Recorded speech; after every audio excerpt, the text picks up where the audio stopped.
Hi, it's Terry Rose here.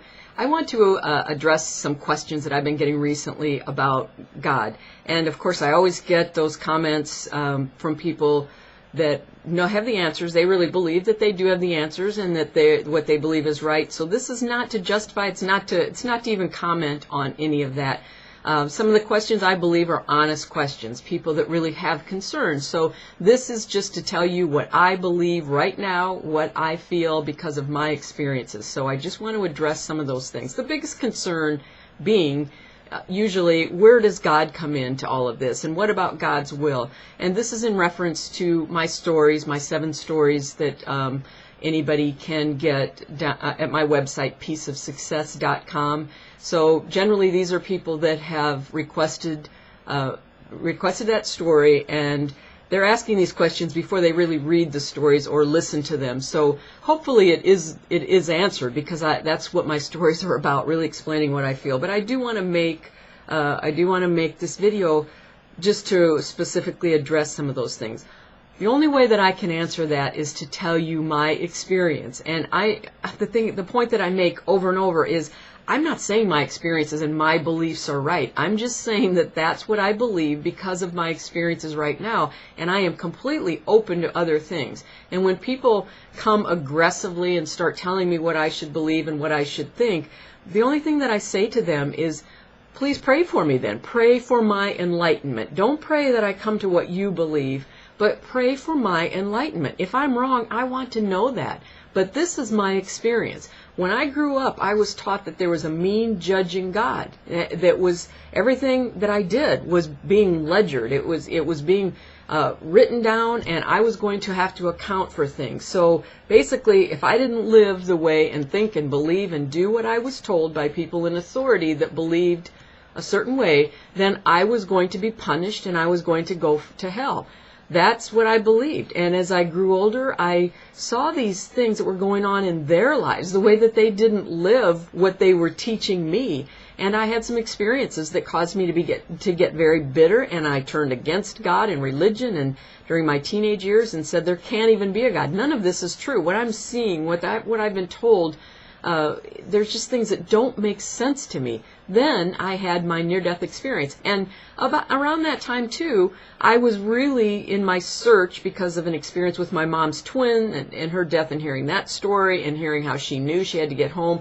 I was really searching out answers to figure out how that could be true. How could she know that? So I ran into books like Think and Grow Rich and a lot of things about the power of creating a visualization, having a belief, being clear about your goals. So I started really experimenting and playing with that, and I found, yeah, it does make a difference when I create images in my mind and I really focus my energy and attention in certain directions. So I began to have these experiences that showed that it really did make a difference what I thought and believed, and at the same time I became more and more bitter about people telling me what to believe about God but not living it, telling me I'm a child of God and God loved me, but yet everything was about punishment in the aspect of a threat when I was doing something wrong. Then I had this near-death experience in the 70s, and during that time, it just wasn't my experience. What I saw was not what I was taught at all. So I came back very, very confused, but very absolutely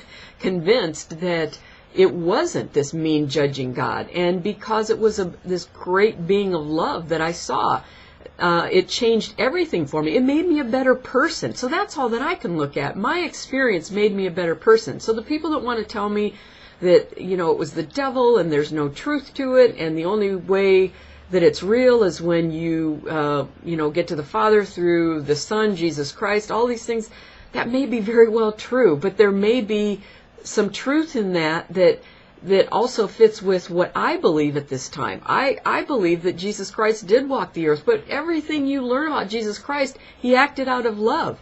My belief is you have to have love in your heart to get to the Father. It doesn't necessarily mean, because I didn't see Jesus Christ. I saw an older man, the figure of an older man, that absolutely let me know that I am a child of the light, of God. The light was the pure, absolute love, the the ultimate feeling that you could ever experience. So it makes sense to me that the more I love, the more I have compassion, the more I forgive people, the more I don't judge people, the closer I come to that light. So that's what my concern is, just loving people. There's so much that I don't understand, but I do know that what I saw was a great being of love that took on the image of an older, grandfatherly image for me to be able to relate to, but also that the real essence of that being was this absolute being of light. It was made of this light, this pure energy of love and light, and that the real essence of me is made of that same thing. I'm not saying that I have the power of God. It's not my small little ego. That, the more I have an ego, the more I think that it's me and it's my power, then the more I'm removing myself from that light and those feelings. I tell everybody, when I'm coaching and working with people, look at everything in with the idea that you're either in love, you're creating love energy of the highest vibration, or you're creating fear energy. Fear comes from being afraid of God. I believe that separates us when we believe we're going to be judged. It doesn't mean that we're not accountable for our actions, but I believe that the way that plays out, not this mean God that's judging, just like what I saw in my experience, I wasn't seeing good things. I wasn't acting the way I wanted. I would have wanted to act, knowing what I know now, and that I would want other people to act just, out of love and doing things out of kindness. I was bitter, I was hateful, I was resentful, and I felt that inside. I was still, everybody didn't see that was around me. I hid that, a lot of that inside, and I was still nice to people, but I mean the real way that I felt inside was just angry all the time and trying to figure out things and trying to make sense of things. So my car wreck showed me God is a God of love, and I am made of that same essence. And what's important to me is that I love people and that I do forgive. So people that are asking me, where is God in all this? It says all through the Bible, without vision the people perish. And I completely stopped doing anything with this for a while, doing anything with my visualization or creating different goals and using this, because it did scare me. I allowed people to convince me at one point in my life that it was evil.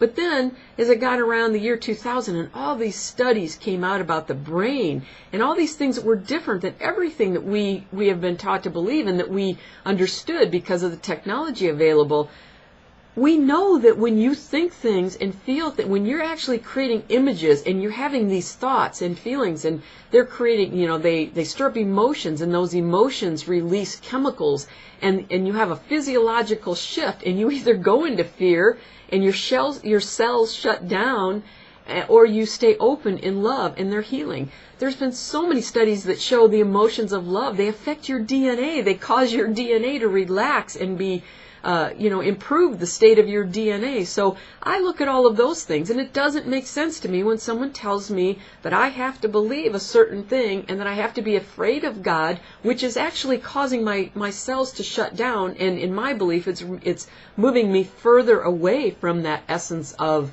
what I saw, that pure love that I saw. It just doesn't make sense to me. So that's okay. If it makes sense to you, then go with it. I'm not telling you what to believe.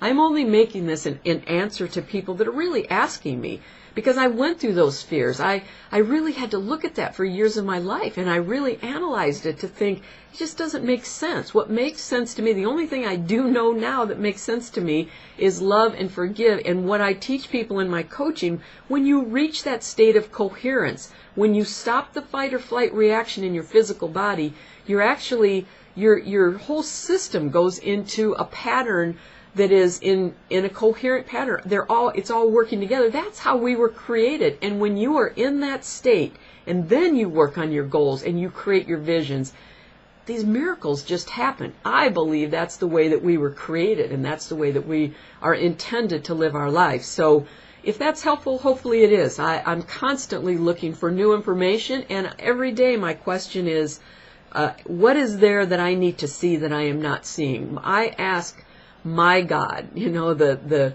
beliefs that I have about this tremendous being of love. I ask, what is it that I'm not in alignment with? What do I need to see? What am I not understanding so that I can become a better person?